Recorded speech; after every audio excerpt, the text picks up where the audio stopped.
Steve here. It's the show where I answer your questions, and this week my first question comes from Phil James. Steve, I was reading a Film Crit Hulk article on PC culture versus troll culture. Hulk describes a profound and terrifying nihilism at the center of the anti-PC crowd. Heath Ledger's performance as the Joker in The Dark Knight gives an insight into these depths. The very idea of caring about something is ridiculed. Suicide is framed as heroism. Trolls like Milo provoking, outraging, and destroying the very idea of serious dialogue. How do we combat a demographic group that insists that nothing matters and everything is a big joke? There are several ways we could go about it. One possible way would be to just wait for them to graduate high school.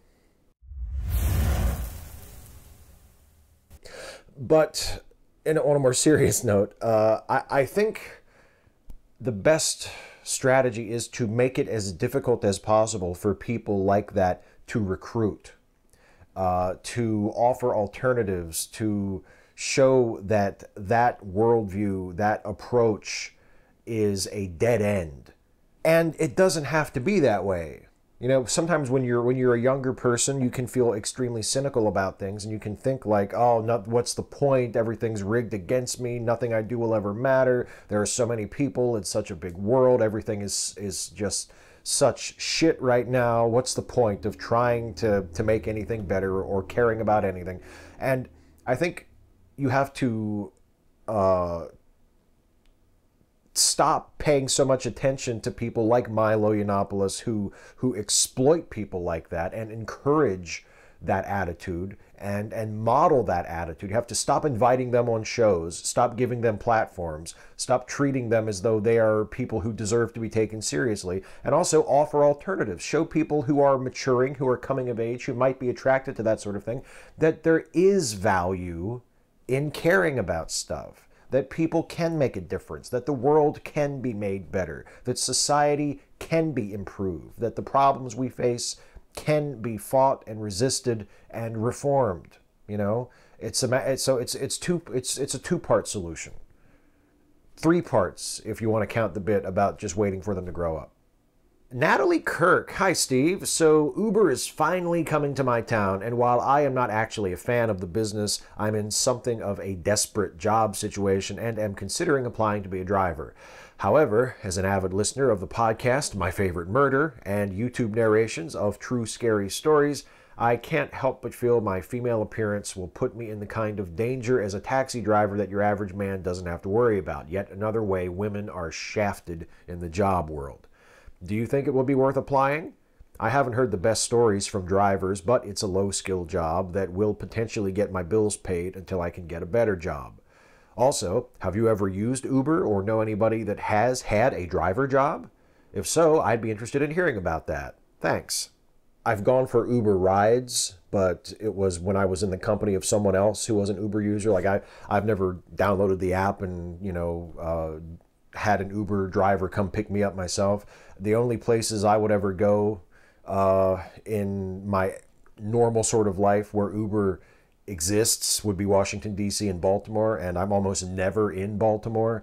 And when I'm in D.C., I rely on the metro and taxis to get around. I've never used Uber, so I can't help you there. But my advice, if you need the job and you think that it's a good option, it's something that you could get and you could do that, as you say, would pay the bills while you're looking for something better, I would say do it, give it a try, go for it. If you like it, keep doing it. But if you ever find yourself in a dangerous situation or you find yourself feeling uncomfortable because of something that a customer is doing or saying or whatever, or you just feel like you're being threatened or you're not safe, then get out of there. You know what I mean? Then don't do it anymore. And just sort of you're back to square one and you think, oh shit, well, I guess I better go find something else to do besides being an Uber driver. I mean, you're absolutely right that women have to face a lot of these problems that men just don't, on at least more frequently than men do, and there's no reason for that. It's completely unfair, and it's total bullshit.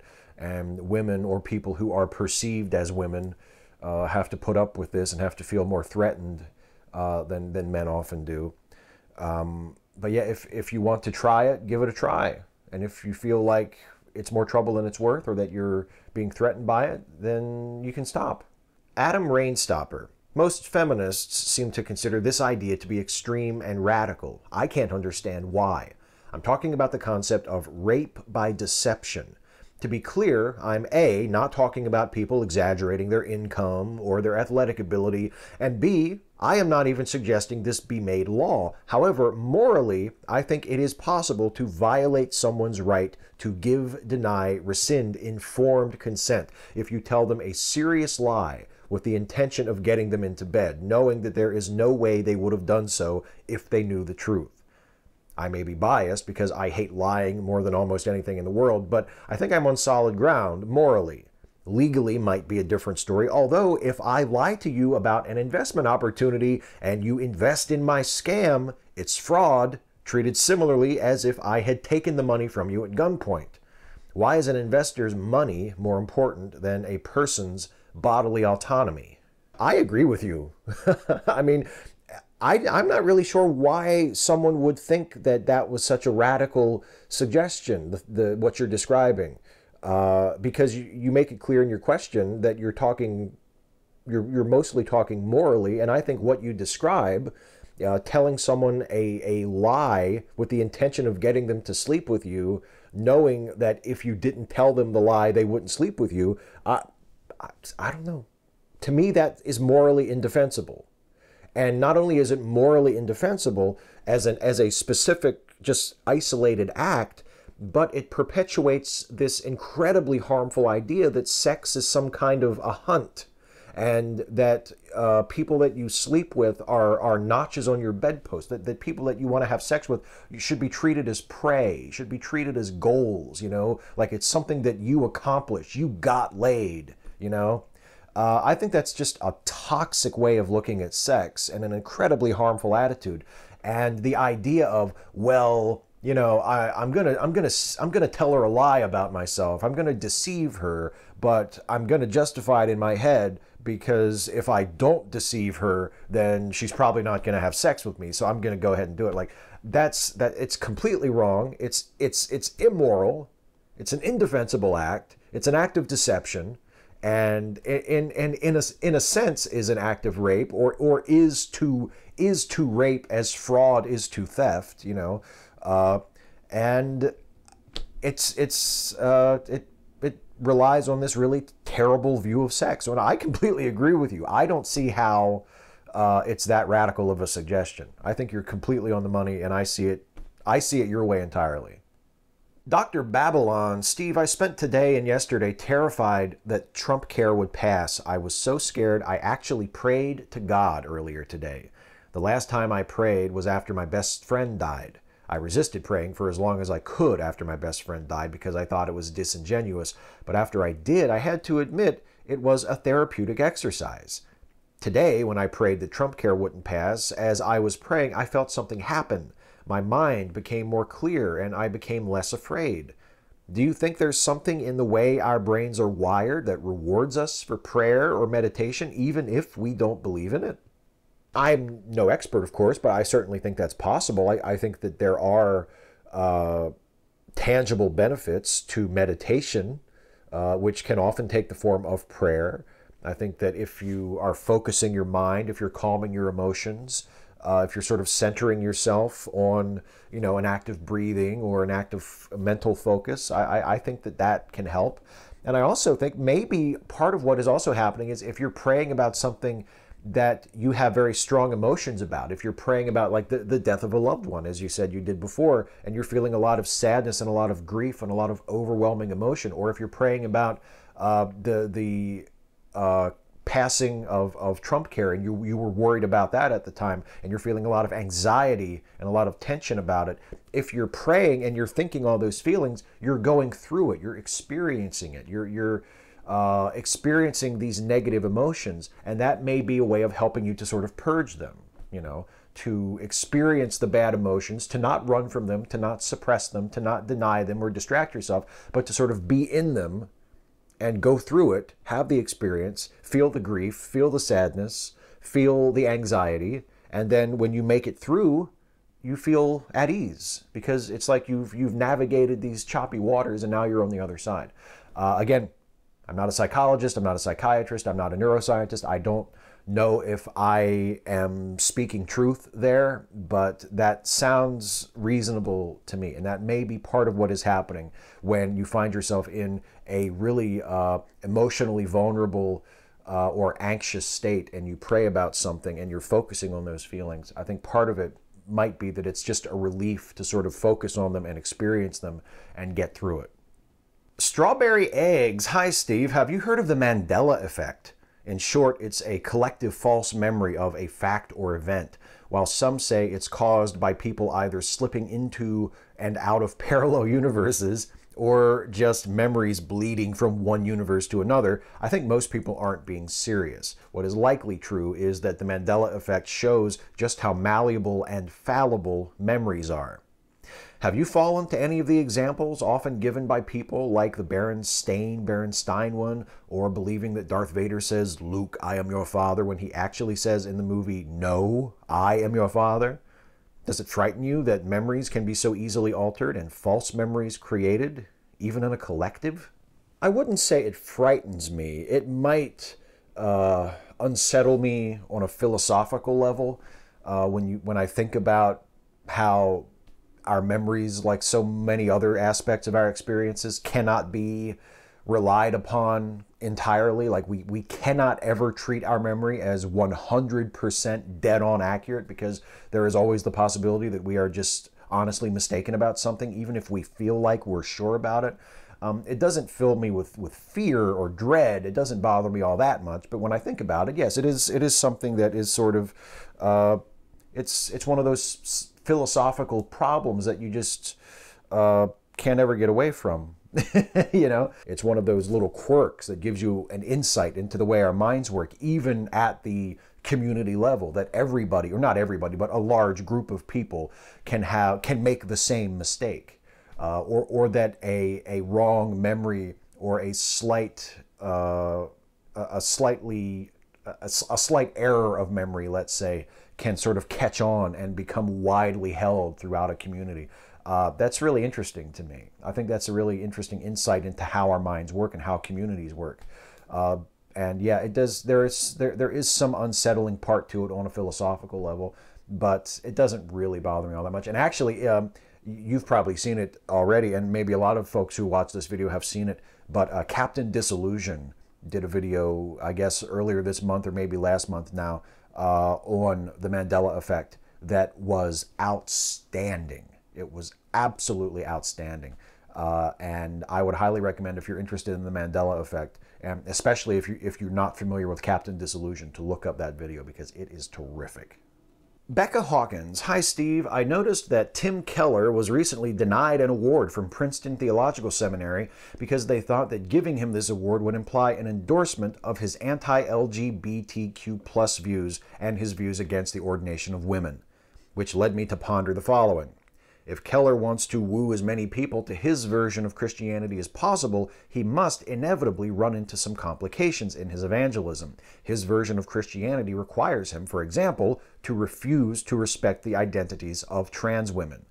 In other words, it requires him to be an insufferable asshole to certain people. That obviously becomes an issue when he wants to convert non-Christian trans women or trans men, for example, to his religion. Do you think issues like this will eventually cause people like Keller to change their theology? Yes, but I think the operative phrase there is people like Keller. Unfortunately, and I wish that it were not this way, but I think that the pace of societal evolution and the pace of trans folk achieving widespread acceptance and equality is too slow to force Tim Keller himself to have to change his approach. I think he will always have enough of a market in his remaining lifetime that he won't have to alter his theology to make it more open and accepting of trans folks. But in the long term, as our society continues to evolve, as trans people continue to become more visible and more accepted for who they are, yes, I do think if Christian churches want to continue to be viable in this society as it becomes more and more accepting of trans folks.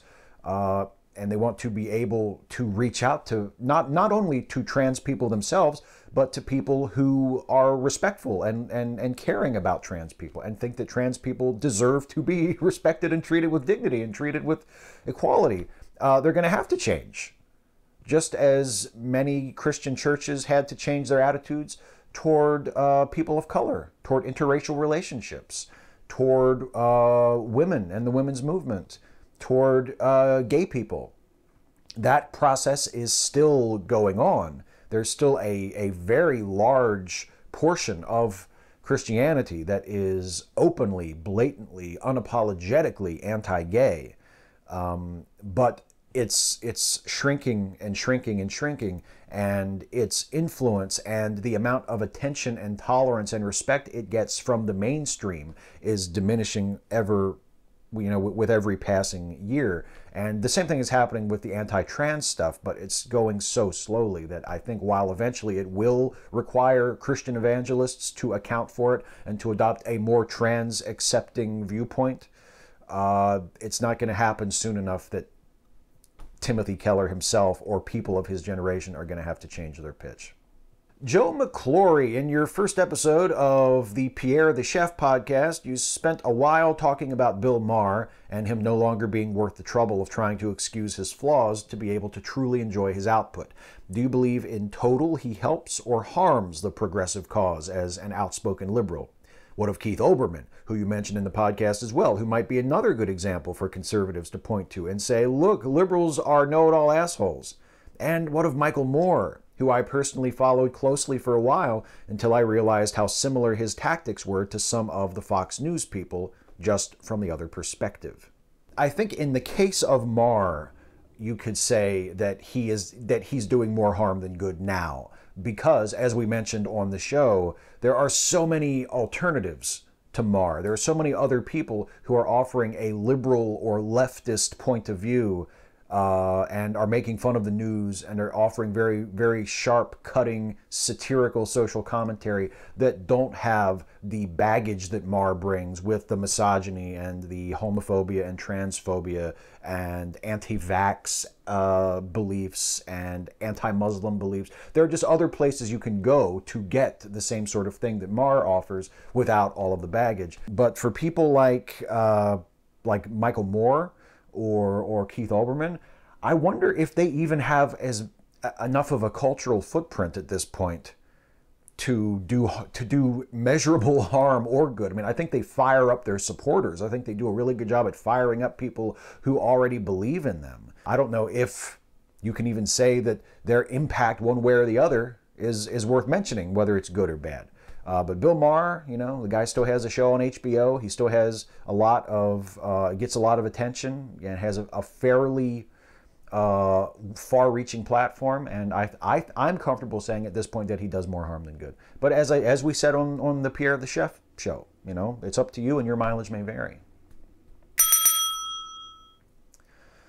Just like, how you enjoy this particular show may change depending on personal taste. Some of you may like the first part of the show where I give more in-depth, more sort of lengthy answers to questions, and some of you might like the bit that's coming up next where I give much shorter answers in a segment that is called The Lightning Round. Individual situation, come on, Gord. Dear Steve, serious question. Would you ever run for president in the future? You seem to be very knowledgeable with politics, race, and gender social issues. Have you ever thought about this? P.S. If you do run, I beg that you still wear the hat and pen. Without those, you wouldn't be the same person. If you win, you should use your theme song for the victory music. I personally love that jingle. Well, thank you very much. Of course, I would still wear the hat and the pen.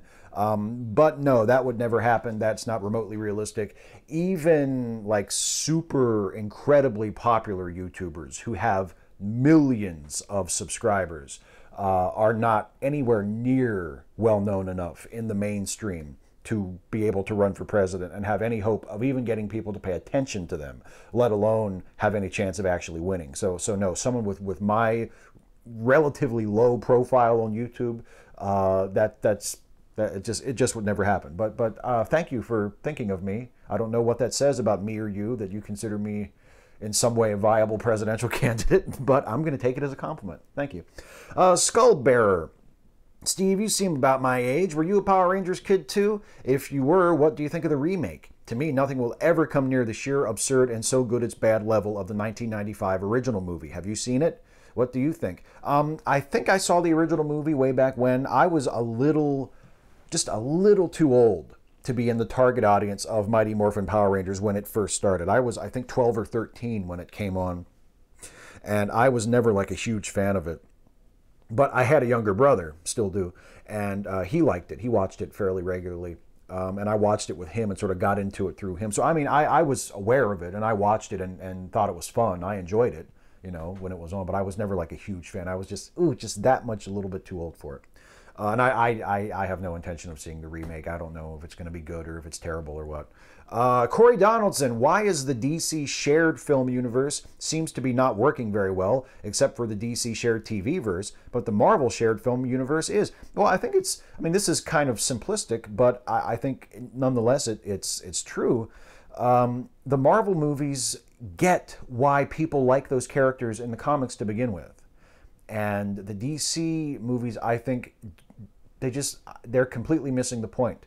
And I think the DC movies feel very much like they're made by people who are terribly embarrassed to be making comic book movies. Whereas the Marvel stuff, and also the DC TV stuff, feels like a celebration of the source material and embraces all of the silliness and goofiness that comes along with the superhero stuff. And that's why they're so delightful and so much fun to watch and so successful, I think. Whereas the DC movies, the post-Man of Steel DC movies, are just fucking unbearable. I think that's a lot of it.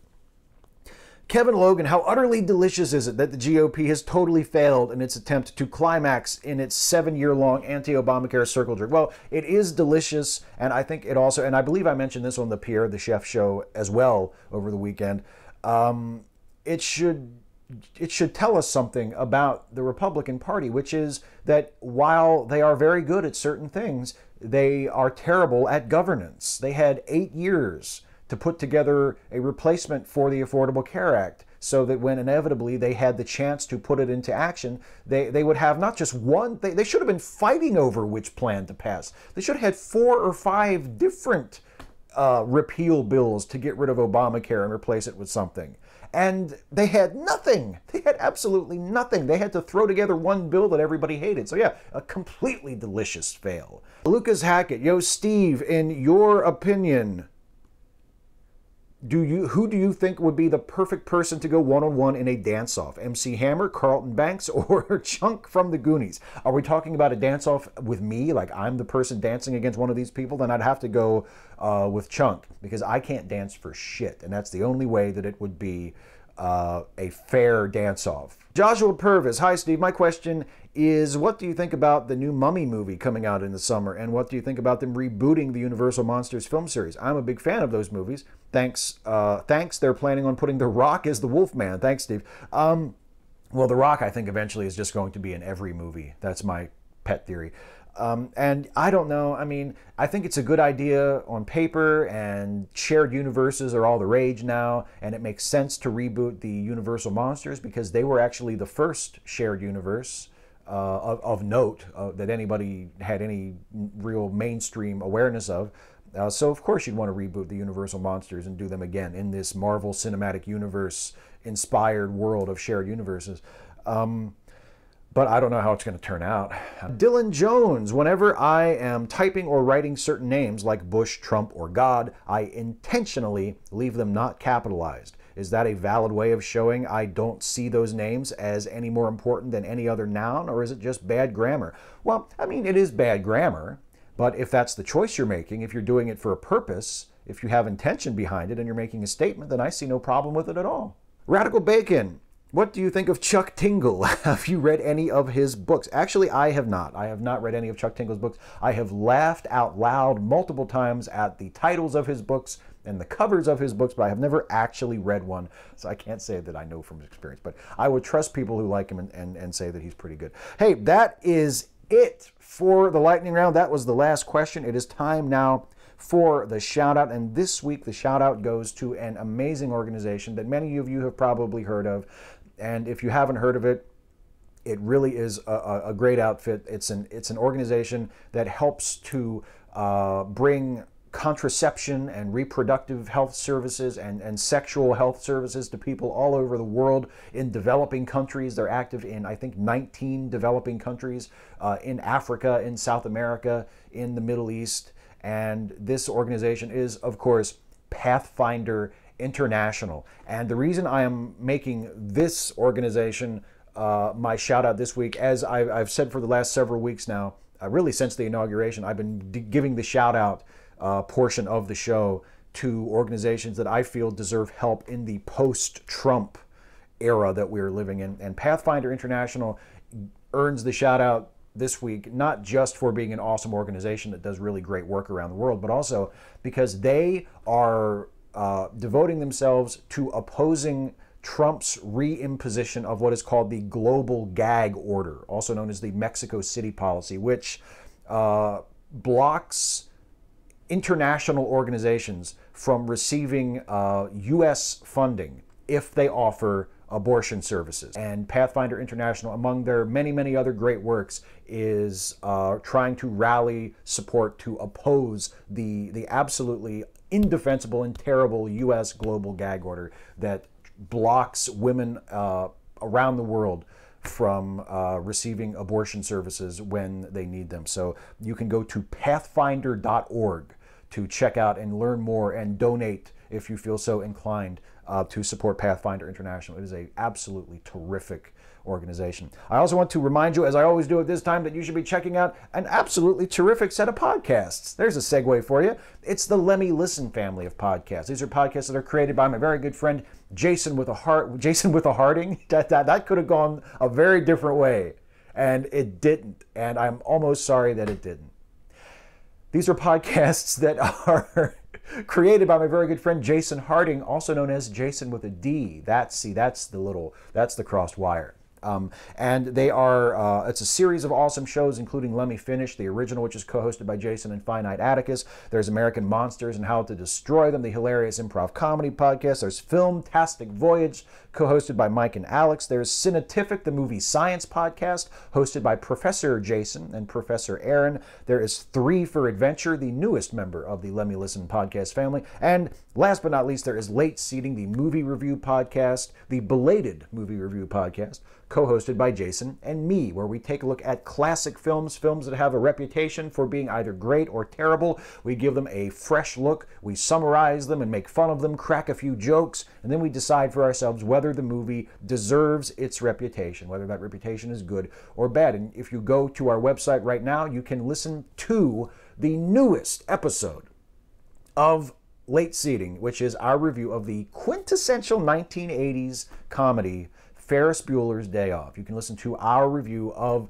the John Hughes classic in the minds of many people, Ferris Bueller's Day Off, starring Matthew Broderick and Alan Ruck and Mia Sara and a bunch of other people who are in the movie. And you can find out if we liked it or not, and if we think it deserves to be considered a classic. You can listen to that. You can listen to all of the past episodes of Late Seating and all of the other episodes of all of the awesome Lemme Listen podcasts by going to lemmelistenpodcasts.com. I wish you would. If you've never given it a chance, open your heart. Open your heart to the Lemme Listen podcasts, won't you? That's it for me, everybody. I am out of here for another week. As always, I want to remind you to leave a comment on this video asking me your question for next time. You can ask me anything about anything. Nothing is too serious. Nothing is too silly. I will answer as many of your questions as I possibly can in the next video. So until then, take care, everybody. Hey folks, one more thing before I go. Thanks again for watching. I hope you enjoyed this one. If you did, please like, share, and subscribe. And also, please consider helping me to make more videos like this one by supporting this channel through Patreon. You can go to patreon.com/Steve Shives to become a patron of this channel for as little as $1 a month, or you can pledge more if you think I'm worth it and you can afford it, and you can help me out. You can help me continue to make videos like this and other videos that I make, and you can help me, like pay my bills and pay the rent and buy food and stuff. It really helps me out. Thanks so much for watching. Thanks so much for your support, and I will see you next time.